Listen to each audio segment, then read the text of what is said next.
on behalf of McKinley, welcome to this really important conversation. I am in so many conversations with association leaders who are really concerned and interested and committed and curious about diversity, equity, and inclusion. And so that's where we're going to go today. And we're incredibly lucky to have some terrific association leaders to help inform and enrich this conversation. And so I want to turn to them now to do brief introductions before I come back and do a little content, and then you're going to hear more from them. And so let's dive in. Chris Buskey, can you introduce yourself? Thanks, John. I'm Chris Buskey. I'm the CEO of the Infectious Diseases Society of America. Great. And Chris is joined by his colleague, Salandra Thomas. Hi, I'm Salandra Thomas. I'm Vice President of Talent Management and Organizational Development with IDSA, and nice to be a part of this conversation. Thanks, Salandra. And then we have two terrific leaders from the Society of Women Engineers. Heather, you want to introduce yourself?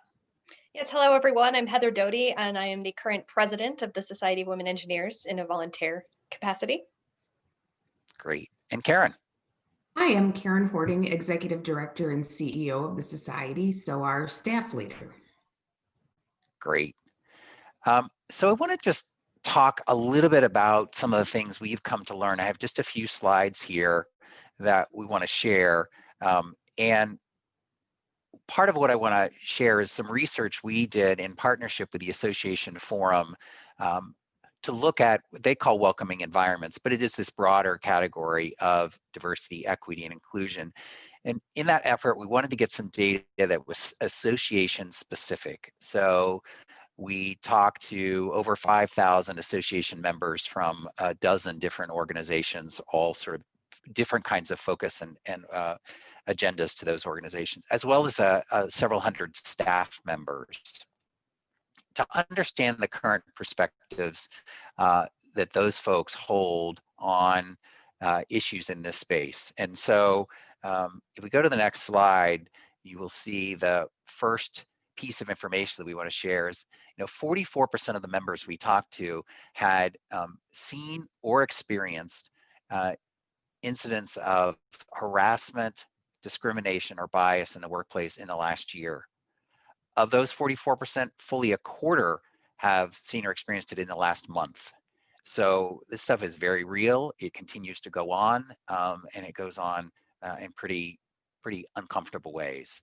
So first data point there. Next data point that we want to share from the next slide is we heard very clearly from both members and staff that neither volunteer leadership nor staff senior leadership are sufficiently diverse, or inclusive, or representative. So our own community is telling us we are not getting the job done in terms of diversity at our leadership levels, either on the volunteer side or on the staff side. Next thing we heard in our research is that fewer than 50% of members are satisfied with the levels of inclusion that they experience in their workplaces. Now, this is their workplace, not their association experience, but our assumption is it wouldn't be a whole lot different. And the second part of the statement here, more than 95% of those folks said inclusion was among the most important factors they would look for in a place of employment. So it's really highly important, and it's not sufficiently present. That's an issue for our own strategic talent acquisition and our members' talent acquisition, and many groups have talent as a critical priority. The next thing we want to say here is, if you do the next click, there's a long list of things that we can do, because we hear all the time from association leaders, what should we be doing? What should we be doing? There's lots of different ways you could proceed, and we're lucky we're going to hear some of the IDSA and the SWE journey here in a minute. But we asked survey responders to say, how important is each of these potential steps? And so when you bring up the first bar, this shows the level of importance. Then when we do the next click and bring up how satisfied we are with what we're actually doing, you see these enormous deltas between importance and satisfaction with the work at hand, meaning we are not getting the job done at the level that is expected. We're underperforming in pretty significant ways.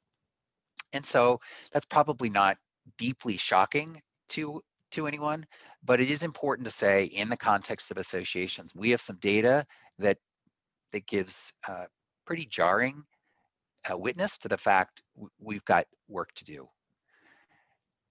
As I said before, folks are desperate to figure out what can they do, what should they do. And so I want to turn it over. We're going to ask the IDSA team to talk a little bit about their journey. Then we'll hear from Heather and Karen about the SWE journey. And then we're going to go into a conversation, and we want to hear from you. Please put questions in the chat, and we will let them get through their presentations before we try to address specific questions, but we certainly want you to contribute along the way. And with that, Chris, I'm going to toss to you. Great. Thank you very much, John. And I'm thrilled to be speaking on this topic, and I would say equally thrilled to not be speaking on COVID. So as we talked about the Infectious Diseases Society, just very quickly, we're 12,000 members around the world, representing physicians, scientists, and public health experts whose purpose is the prevention, treatment, and cure of infectious diseases. So one way to think about who we are as an organization, our clinicians are really on the front lines right now, treating COVID patients. Our scientists are intimately involved in vaccine development and clinical trials, and our public health experts are working tirelessly really to keep our community safe.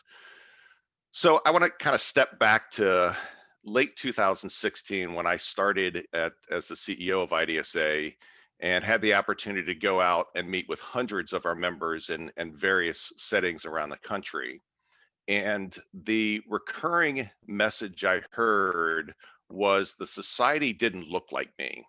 And when I probed further, it was much deeper than race and ethnicity. And I'm going to get into that in just a second. So in coming back and summarizing what I learned, I was able to find a board champion who happened to be the incoming president of IDSA. And he and I, spent a lot of time talking through this topic and said we needed to make a fundamental shift in the culture of our organization. So together we were able to marshal support from our board members and other leaders. And one of the things that we really focused on was this was not going to be a one-off initiative. We were not even going to set aside separate funding for this. This is something that really had to be woven into the fabric of our culture, both internally and externally.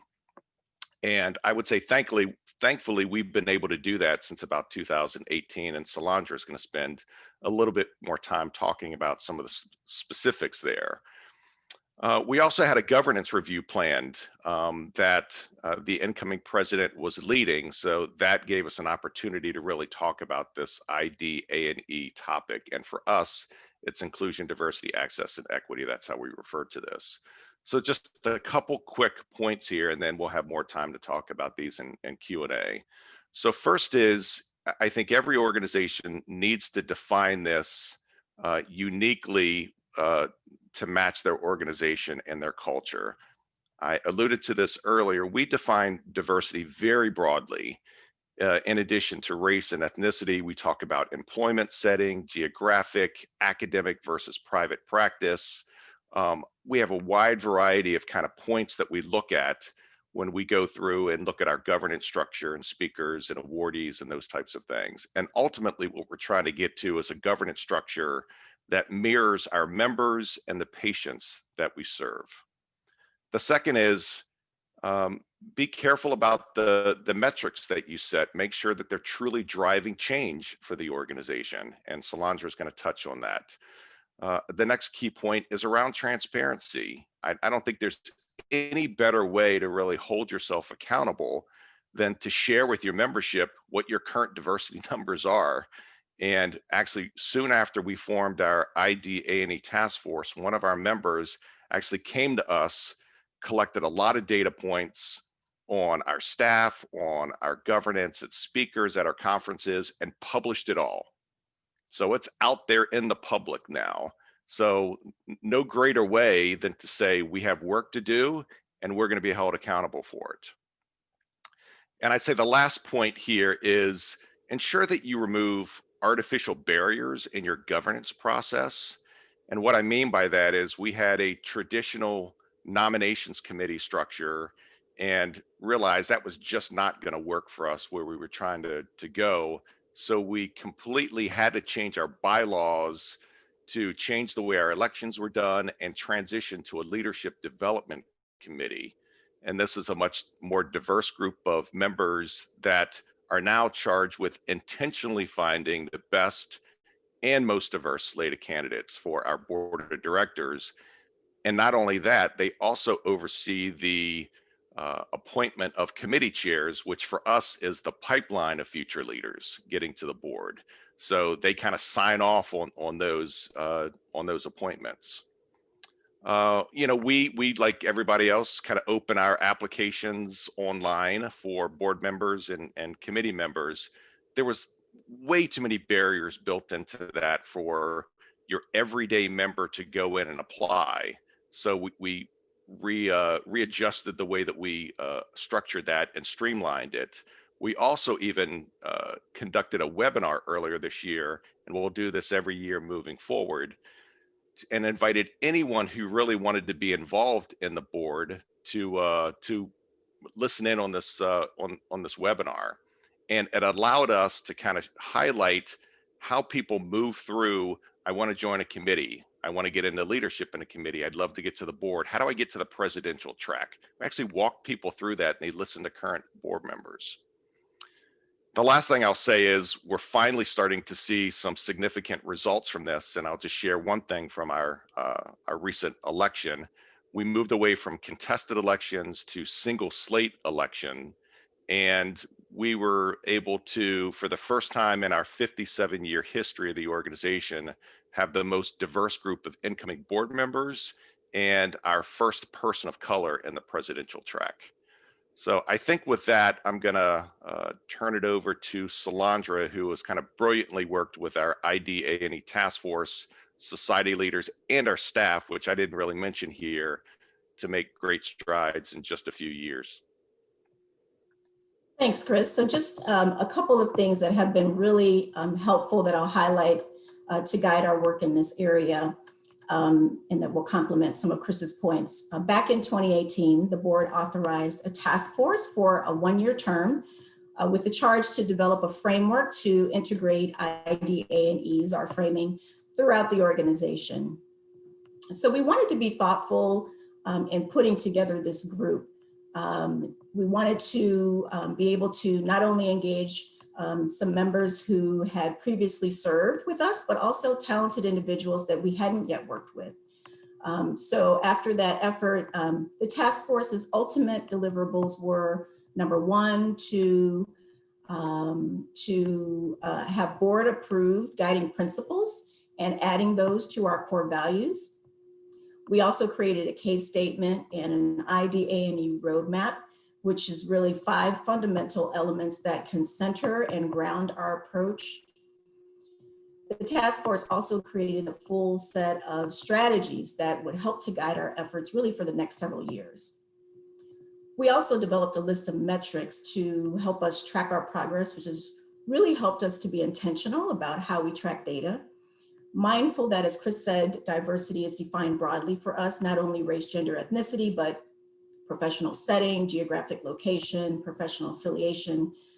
A few of the key goals that I'll highlight is tracking the diversity of speakers and awardees at our annual meeting, our applicant pool for volunteer opportunities and selections as we look to broaden our reach of individuals that engage with us in volunteer activities, and that's both formal and informal.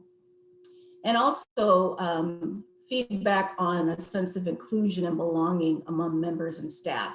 It's important sort of qualitative measurement that we're looking at year over year. So our task force and leadership development committee have been really instrumental in shedding light on a variety of member experiences and have helped us to reach out to a broader segment of members to get them involved. Our task force was actually authorized for a second year to help guide some implementation efforts, some of which are on hold due to our need to respond to the pandemic. But in the midst of that, our task force has taken on a number of issues around racial disparities that have become evident as a result of the pandemic, responses to the racial tensions that have erupted in our country this year, and for us as a matter of a healthcare crisis and systemic inequities. So around that same time that we began our journey in 2018, we also developed a staff working group to help us create and really work through an internal strategy.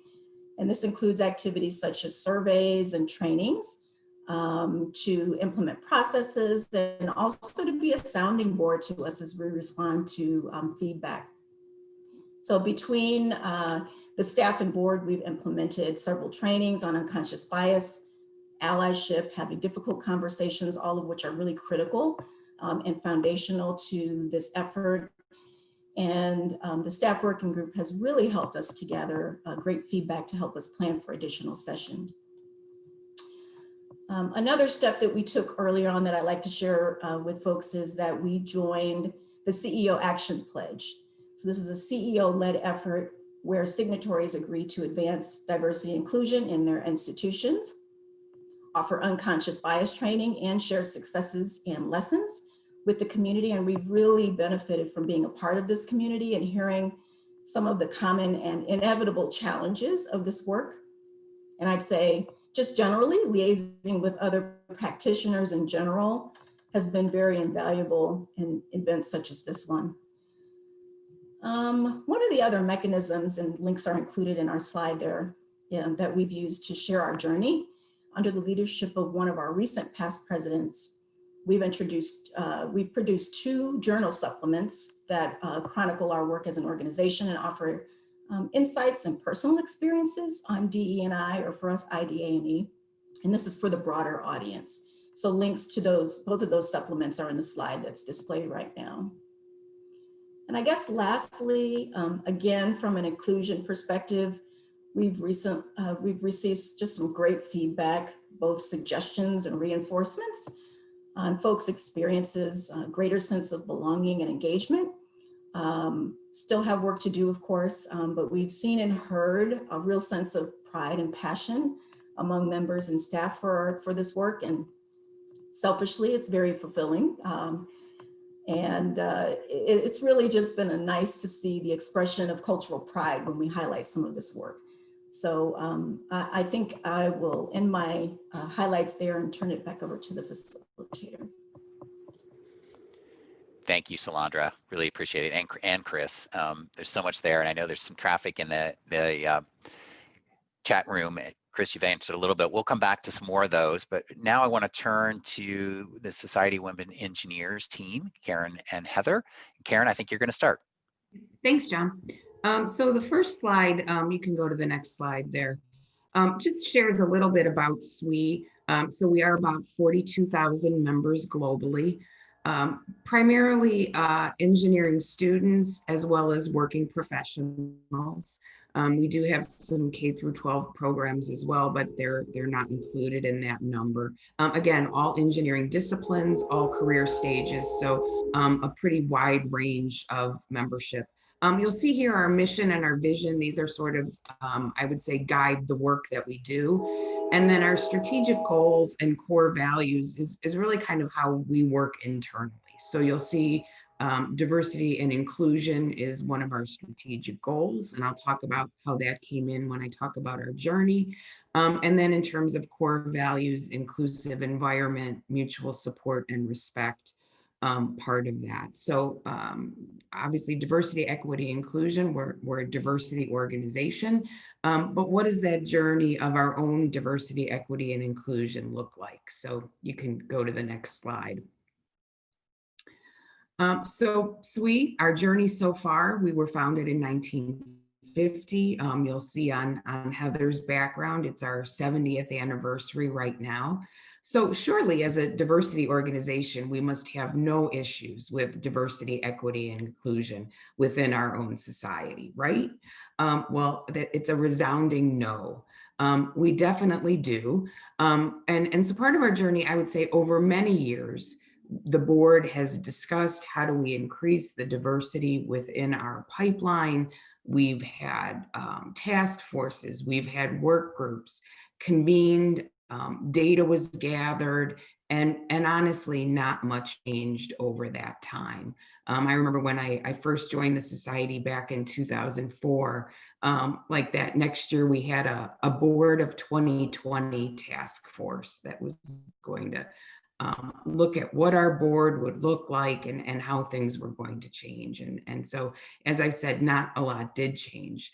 But in 2018, as we were doing a review of our strategic plan and kind of our normal process of when that plan was updated, we did add diversity and inclusion as a fourth goal within that strategic plan. And we put in place some metrics in our KPI dashboard to try to measure our progress, specifically looking at the diversity of our membership and then the diversity of our leadership, and really trying to look at race and ethnicity, LGBTQ plus, and disabilities.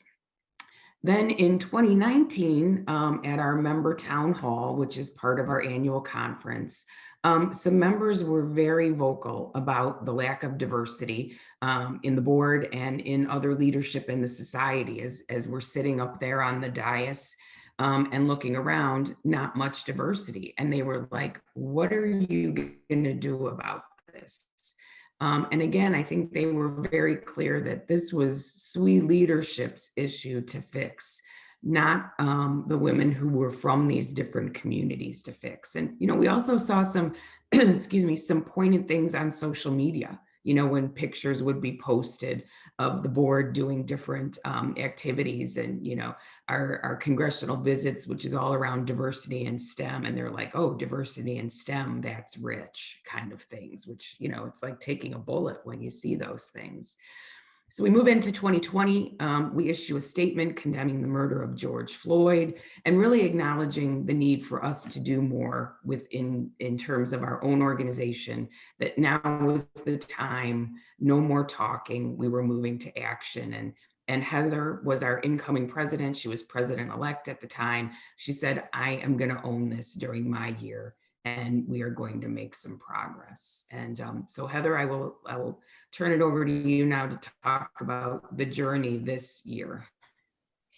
Sounds great. Thank you, Karen. So if we could go to the next slide. As Karen said, we've done a lot of talking, and I think part of what's stymieing us is engineers, and women engineers particularly, are a risk-averse population. I think we were so worried about doing the wrong thing that we didn't do anything for a long time. So the paradigm shift here is we're going to do some stuff. Some of it might be wrong, but we're going to err on the side of doing something. So we immediately set out a call for a special director position. Our bylaws allow us to appoint special directors, recognizing that last year's board, as Karen said, was 100% white, non-Hispanic women. We did have one Latina elected to our board this year, but we had not had a Black woman on our board for, I think, 7 or 8 years. So I set out and said, I am committed to appointing a Black woman to our board. I am looking for your nominations. We had this huge response in 10 days. We got over 55 nominations. Actually, there were 85 people responded with 55 unique individuals. So those of us who were like, oh, we can't find the talent's out there. You might just not be asking for it in the right way. So we made this a really simple ask, and we got some outstanding directors that are really helping us move some things and challenge what we've always done. As Admiral Grace Murray Hopper always said, because we've always done it this way is the most dangerous phrase in the English language, and we're taking that to heart. So that was June, and so we appointed these folks within a month.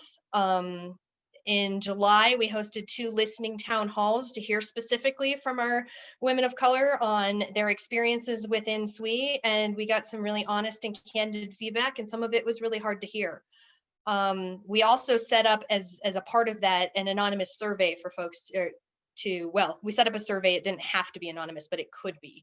So people who didn't want to air their feedback in a public forum could do so. And we got a lot of really good feedback, and we were able to kind of group it into 5 main categories and continue the work that we're doing. One of the things that was really asked for was explicit diversity, equity, and inclusion training for leaders at all levels of SWE. One of the things that we heard was that members' experiences, a lot of these experiences that we heard about in the town halls, were happening at our grassroots level. And things that the board and our senior leaders in the organization don't have direct impact over. It's leaders in our sections. That's what we call our local groups. And so we really wanted to apply that. So we have actually externally contracted with a group that's going to be, we're rolling out 5 training modules in January, and then we'll have 2 Q&A live discussions that will take place for leaders this year as part of that. Additionally, headquarters committed to doing an extensive review of our marketing and branding to ensure that it is inclusive. We're also looking at adding a staff member dedicated to society's diversity, equity, and inclusion efforts on the staff side. On the volunteer side, we've had very active affinity groups for a number of years. They've increased in activity and influence, I would say, over the years, but we've allowed them to be very grassroots, or asked them to be very grassroots up until this year. And what I've found in my work life, in my own day job, that the bottoms up meets the top down approach is what tends to really drive change faster. So taking a model from my own day job business was to assign executive sponsors for all of our affinity groups. So every one of our affinity groups now has 2 board members who serve as their sponsors. So they serve as a champion and ally. Those folks are expected to encourage the members of those affinity groups to apply for our various opportunities, to answer questions, to try to demystify how does the society work behind the scenes, and also learn and educate themselves about the issues facing those cultures to be better informed board members until we improve our processes enough to get these voices on our board directly. As part of that, our special directors and our affinity group members are really helping us to understand our systemic issues in terms of what's going on within our sections. What about our selection and criteria for scholarships, awards, conference abstracts, and the nominating committee? I forgot to include nominations on here, but all of those things. And we're actually about to approve some changes to our awards criteria specifically from this feedback. So that'll be taking place in our board meeting in 2 days. And, as the folks from IDSA have mentioned, transparent communication is key. We've committed to doing monthly blog posts on our All Together blog about what we're doing on our journey, being open and transparent about our efforts and the challenges. If, something doesn't work, we're like, well, we tried this and it didn't work, let's move on. And then finally, again, the capturing consistent demographic data. So we've captured demographic information over the years, but we haven't always asked it, and we haven't always asked the same set of questions for these various different efforts because they were led by different parts of the organization. And we're trying to just be more consistent, share the why of why we're doing this, and really give us that path. So we're a little further behind, I would say, in our existing demographics than IDSA is, but we're looking to get those all together so that we can begin publishing that better. And then finally, on our next slide here, I will say that one of the things that we do have a heads up on, and maybe some of your organizations may want to utilize, are our diversity and inclusion resources. So we have pulled together some bundles of these tools. The Inclusion Solutions card deck, I think, is really great. It's about 30 cards. They're, about 4 by 6, I think, and they have a lot of really great data as well as thought-provoking questions on a variety of issues. I mean, these are targeted, oftentimes towards, engineering and the sciences, but a lot of the information is more broadly applicable, and they can make really great discussion points. We also have workbooks to do facilitated interactions with teams. So those are some great resources, and you can check them out on our site. I think with that, we'll move back to John, and I think it's time for the Q&A fund. Yeah, there's so much to unpack on both of your stories, and I've been trying to track on the Q&A. I think the first question I want to ask is around leadership and leadership commitment to this. I think in both stories, you ended up with board leadership, of course, sort of the right leader at the right time to really advance things.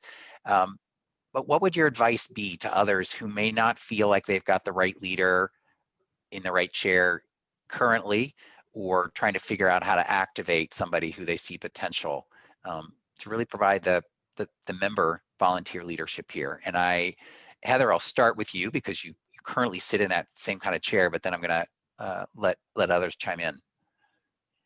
Well, and I think part of it is, I mean, we were hearing directly, this was like the hottest button issue in our town hall meeting. So I was sitting on the dais last year as president-elect while these people are asking these questions. And I was like, I can't have another year where we've made no progress on something that our members want. Like, that's just not acceptable. And it isn't like, I thought it was, we're talking about what our mission is. And I think this is a point that Karen made very effectively with our entire board, and I absolutely agree with. We're a diversity organization. We ought to be better. Like, we're advocating for diversity within the workplace for our members. If we can't do that within our own organization, we're just a bunch of hypocrites, right? So the kinds of things we were challenging each other, because we would say something like, oh, but we can't find this. And I was like, and we would eviscerate our company for giving that answer as to why there aren't women in their leadership. So we need to do better. Thank you. Chris, anything, or Salandra, anything you'd add? Yeah, I'll just add briefly that, you know, I think one, we were lucky that the first board member I approached, our president-elect, jumped all over this and said, now's the time. But I've actually spoken to board members of other organizations that are struggling with this issue, and that individual board member is trying to convince other board members that this is the right thing to do for their organization. So one of the things that I've offered up, I don't think anyone's taken me up on this, is to have board members of other groups or even CEOs of other groups to talk to board members at IDSA, board members at SWE, and other groups that have done this, to talk about how did they use their influence to have these conversations in the boardrooms. And as we all know, it's not typically what happens at the board table. It's the breaks, it's the receptions, it's the informal conversations. So I think that's another kind of channel for folks to go about this. Great.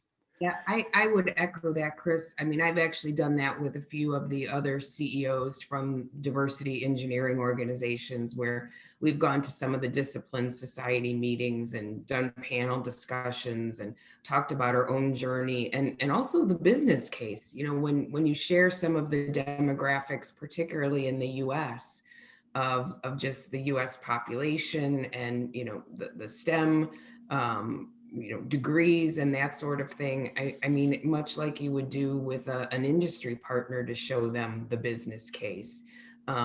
Organizations need to change if they want to survive this 21st century. And so I think sometimes, hearing it from outside your own organization can be really, really powerful.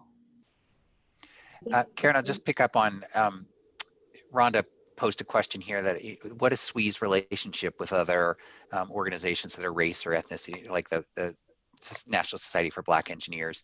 Is there formalized relationships? There are. We have MOUs with a number of diversity engineering organizations, and then specifically with NSBE, SHIP, and ACES, we're part of the 50K coalition, which is working on increasing the number of individuals from diverse backgrounds graduating with bachelor's degrees. So we are on a lot of different things: public policy, joint membership,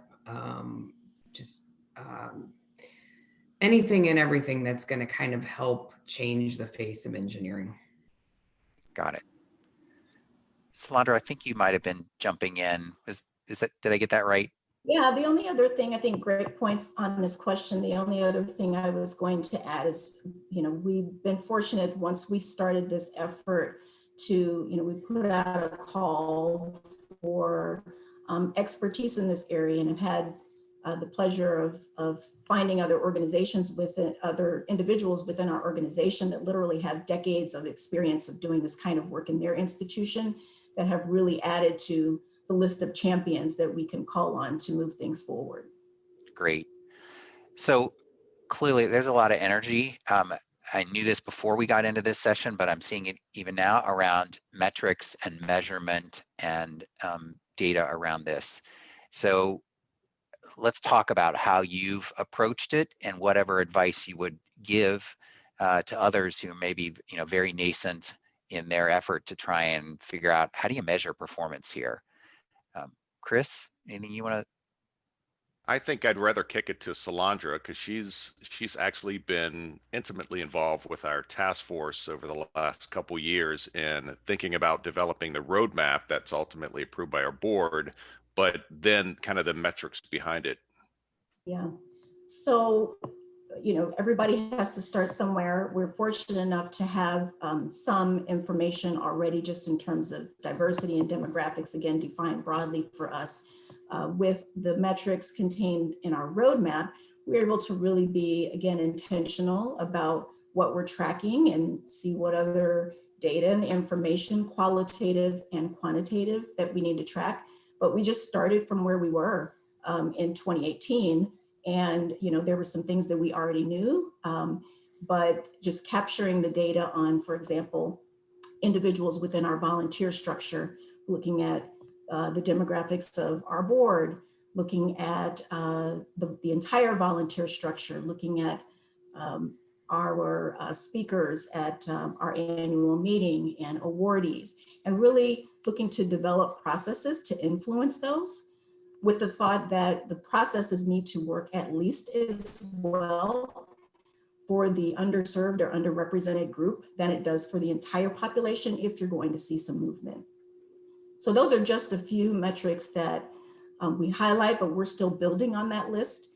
And we're making incremental progress, and we are also just on the inclusion side. We are looking at, again, a sense of belonging. We've done internal cultural surveys. We'll do the same of our members again and capture any differences from the governance survey that we did. And we'll just build on that list. Great. How about on the SWE side? Yeah, so I think, it's challenging to get people to provide the demographics. Yeah. So we're as we go into the new calendar year, we're really going to be working on a campaign similar to what we saw one of our corporate partners do, where they got employees from the different demographic categories that they wanted to capture, to almost do public service announcements about why I shared my information, why this is important. And so we're going to do something similar in SWE. Also, we've been very intentional, as Heather mentioned, about being consistent in capturing the demographics, but starting to even capture demographics in things like nominations, abstract submissions, call for scholarship judges. So, we've talked about, we want to have a diverse swath of our membership participating in doing these different things. So we need to have the information. And I think back to the point Chris and Salandra made about transparency is, being transparent. Why are we capturing this information? Because we want to make sure that the folks, the members that are judging scholarships represent the diversity of our membership. And so we need to have that information in order to achieve some of these objectives. So I think it's just, being as transparent as possible, and, start, like Salandra said, starting where you're at.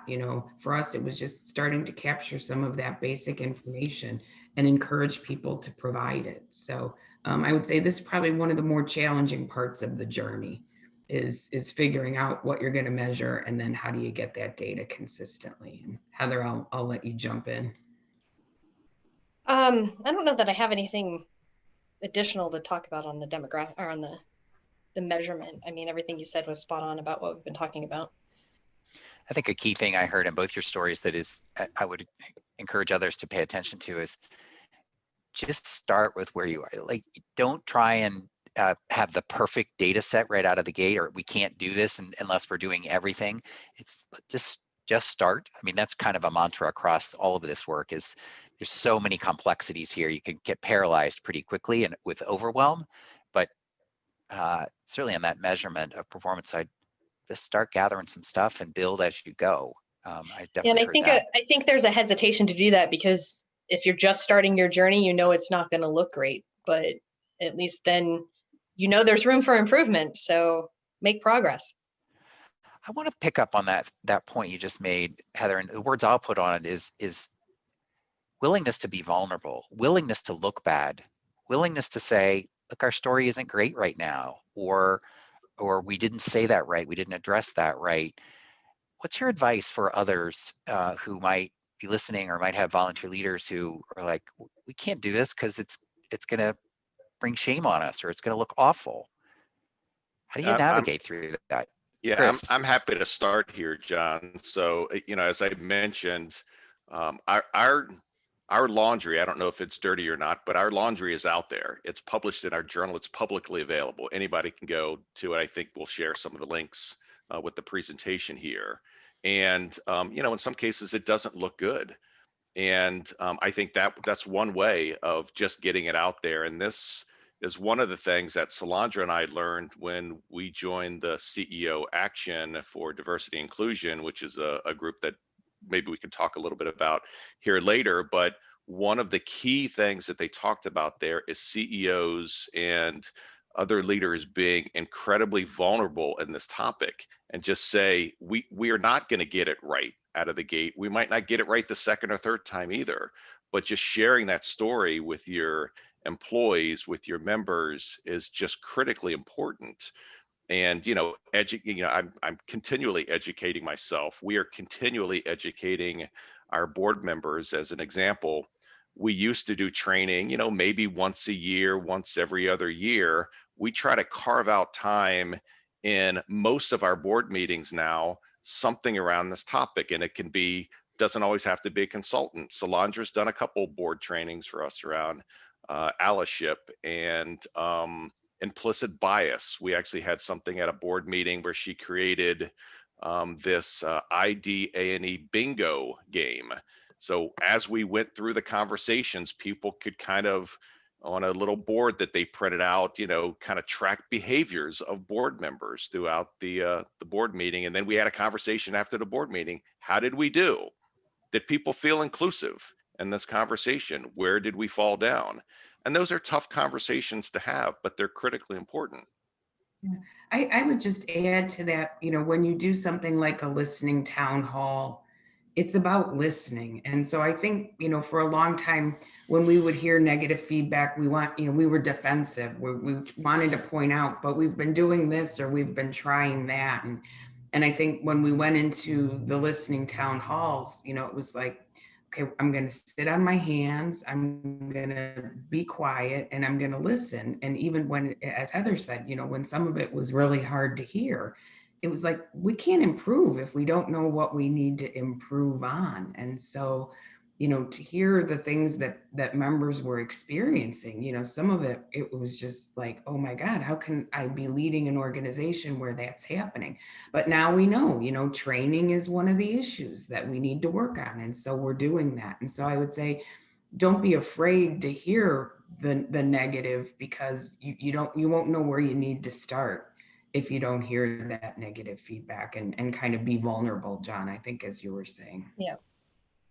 5 words. Thank you for the feedback. Repeat after me. Just keep saying them. Because as it turns out, when you thank people for the feedback and take it and think about it, lots more feedback follows it. Yeah. Is what I've learned this year.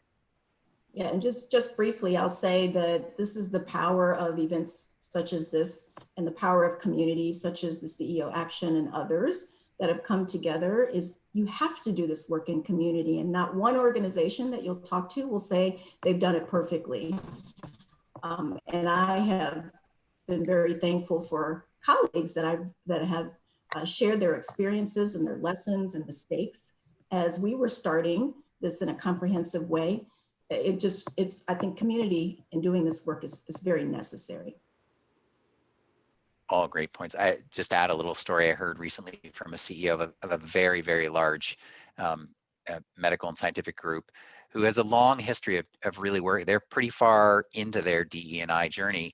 And they issued a statement after the murder of George Floyd, and they very quickly got feedback from their members that it wasn't bold enough. It wasn't what they expected. And the CEO, who had worked with the board on the initial statement, went back to the board within 24 hours and said, you know, I gave you bad advice. We weren't as assertive as we needed to be. I apologize to you, and I'm apologizing to our tens and tens of thousands of members, and we're going to get this right. And then that same CEO told that story in front of another big group of CEOs. And that takes courage. That's not easy to say, you know what, I didn't hit the mark. But if we're going to do this work, we have to be willing to say, you know, we're not perfect. I'm not perfect. We're trying, and help us be better. Thanks for the feedback along the way. So there's so many different directions we could go in here. What's the one piece of advice? I'll ask each of you this question. One piece of advice you would give to folks that are listening to this conversation about words of wisdom, lessons learned, insights they might consider. And anyone want to start? Salandra. Yeah, sure. Just to reiterate, just stay connected to a community of practitioners and others that are walking the walk. You will find that there are commonalities among all stories. There are challenges, there are difficult conversations. It's not pretty. And the road to success is not a straight line. It's not linear. So just continue to get feedback so that you can refine your process and be, as you said, John, vulnerable and transparent. And it's a journey. It's not a destination. Salandra, do you have advice on where folks can find that community? Are there sort of hubs that you would steer people towards to find others who are in this work? Yep, the first that I recommend is the CEO Action Pledge. If you go to ceoaction.com, when we joined back in 2018 or maybe early 2017, there were but 300 or so organizations. And again, this is a CEO-led initiative, which makes it very unique because they are CEOs who have pledged to advance D&I in their organizations. There are now over 900 organizations. So I think it's a great community. They have very regular communications. It's very well supported by one of the parent companies is PwC. So I would recommend that. As I said, CMSS has recently added DE&I peer group and strategic initiatives. For any that want a more casual interaction, there are also LinkedIn groups that are sharing wisdom as well. So I think any one of those three is a good place to start. Great, thanks. Others on sort of words of wisdom that you would pass on? Karen. Just keeping focused that it's in the best interest of the organization. And so, we talk a lot about, doing things not because they're easy, but because they're the right thing to do. And so I think when you keep focused on, this is the right thing for the society, it's the right thing for our membership. And, you can't please everybody. That will be an impossible task. But if you keep focused on what you're trying to accomplish and the outcomes, I think some of you're able to filter out that noise a little bit more. And maybe somebody will say, oh, well, why did you start with training, or why did you start with this? It's like, okay, because we needed to start, we needed to have an impact, and this is one of the things we heard and we saw as the path forward. So I would say, data collection is good, but don't get into a paralysis of analysis, which is, I think, where we were for many years. As Heather said, we don't want to do the wrong thing. So, we continued to discuss it and data gather, and nothing changed. Yeah, John, I might break the rules and offer up two thoughts here. The first is there are just some relatively easy process and then not so easy structural changes that you can make. One was we had to change our bylaws, and that required approval by our membership to do that. And for us to explain why we needed to do this and why it was important to the future of the organization, it took us about a year to do that. That's a long time. And so we That's went out fast for a major bylaws change, I think. we went out and did numerous conversations with pockets of our membership where we knew we would get some significant pushback and consistent messaging about why this was important. So that was the tougher part. The easier part was, like I was talking about, online applications. Why do we need to ask people 9 questions to apply to be a board member? It doesn't matter, right? Most of those questions don't really relate to the future success of our organization. It's just a barrier keeping people from applying. They don't have time to answer that, or they're not sure how to answer those questions. You're not going to listen to my answers because you're going to look at my CV, and my CV's thin because I'm actually in private practice. I don't publish papers. That's not my thing. I treat patients. So they're never going to choose me anyway, right? So it's those types of things that our leadership development committee actually threw in our face and said, stop all of this, streamline the process, and make it a lot easier for the bulk of your members to actually apply for things and contribute to the success of the organization. So that's the first thing. The second thing is around inclusion. I think we've moved pretty well along the path of getting more diverse members involved, but I'm really focused now on ensuring that our board members, our new board members, can contribute on day one. And I'm going to look to kind of Karen here, and I know at least in previous organizations, it takes about a year, is what I hear from board members, to feel comfortable to speak up and really contribute. We don't have time in this day and age for a board member to sit on the sidelines for a year. I need everybody today, right? So we spent a lot of time in the 4 months leading up to our 4 new board members coming in to ensure that they were comfortable to contribute. They knew the issues, they knew the other people on the board, and we reinforced that in the first board meeting to ensure that they were vocal, and they were. And I'm going to go back and do some check-ins here throughout this year and probably next year to ensure that they're still comfortable contributing at that level. Chris, we've talked about the exact same thing, and how, typically orientation started at the beginning of the fiscal year, and how as soon as we know, who those new board members are, we're going to immediately get them buddied up with a current board member, start doing some of that training, educate them on the issues so that they come in day one more comfortable and ready to contribute. Because as you said, we don't want to waste a year with anyone's term. Yeah. I think it's my turn for advice. I will say, be brave, be intentional. Great. Short and to the point.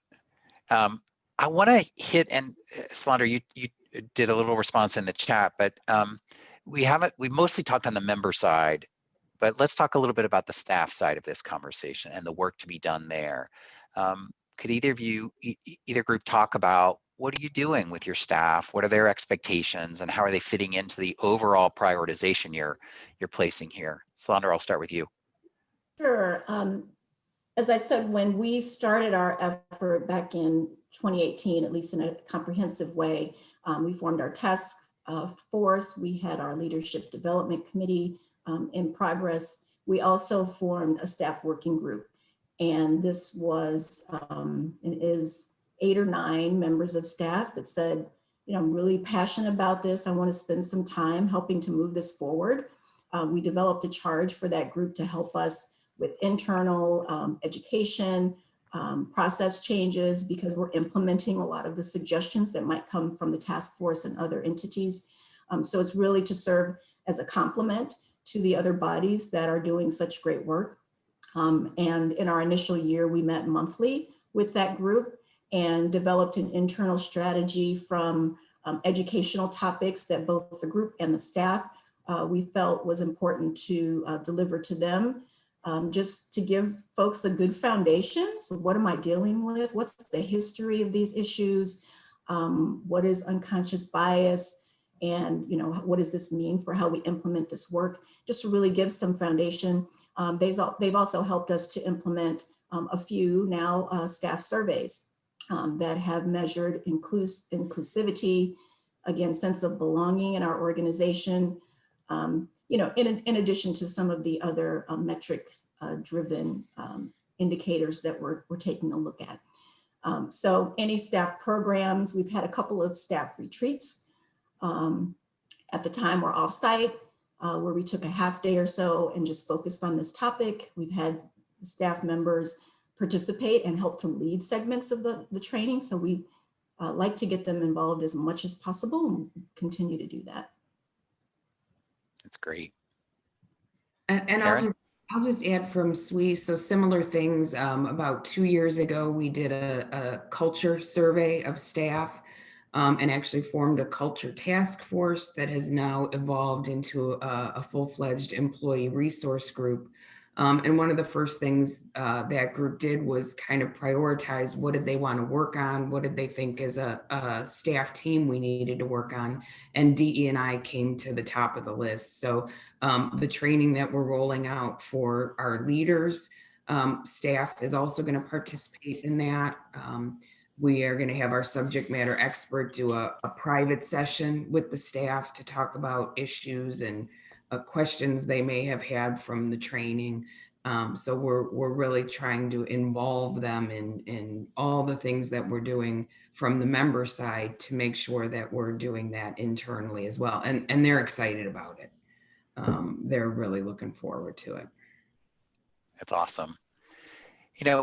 I'm going to ask a question I find uncomfortable, but I can't avoid it in this conversation because I keep running into association leaders who say, I'm white, my board leader's white. What can I do in this conversation? When is it okay for me to be the driver of the conversation, and when do I need to make space for a Black or brown person to say what that needs to be said here? And my experience has been there's lots of debate about sort of responsibility and obligation here. But what is your advice for groups that are kind of stuck on that because they don't want to do harm? They're intellectually committed to this, but can I be the one who talks about this when I'm coming from a place of privilege? What's your guidance on that? I think if you don't have somebody in your network to bounce those questions off of, you need to expand your network as fast as possible. I mean, that's what I do for any situation where I'm like, ooh, should I say this in a meeting? Well, I talk to a colleague and say, I'm thinking about doing this. What do you think? So you need to have people with different perspectives on your personal board of directors to ask those questions of. And I think quickly when you're setting up a room where your intention is to listen, like Karen said, you need to be listening. And when those voices aren't in the room and you've heard them and the discussion comes up and you know what they would say, then you need to be their voice. Yeah. Chris, a final thought before we wrap? Sure. I'm actually glad you asked that question. As a white male, I think, and as the CEO of an organization with 65 staff and 12,000 members, I have a strong voice and I plan to use it. So I think it gets back to being vulnerable. I'm not always going to say and do the right things. I know that I built enough trust with my leadership and with my staff that they know that. And one of the things I didn't mention specifically up front, because I figured it might come up, was the board member who was the board champion, white male. Yeah. Unfortunately, we're out of time. We could go on and on with this conversation. but thank you for the four of you for being here and sharing your stories and frankly, the work that you're doing day in and day out. And thank you for all the attendees and the great questions. I'm sorry we didn't get to all the questions, but this is not the last time we will be in conversation here. So we'll come back and do a deeper dive. We'll follow up with resource links and let us know if you have additional questions. Thank you. Thanks for the opportunity. Thanks for the conversation. Thank you. Thanks, everybody.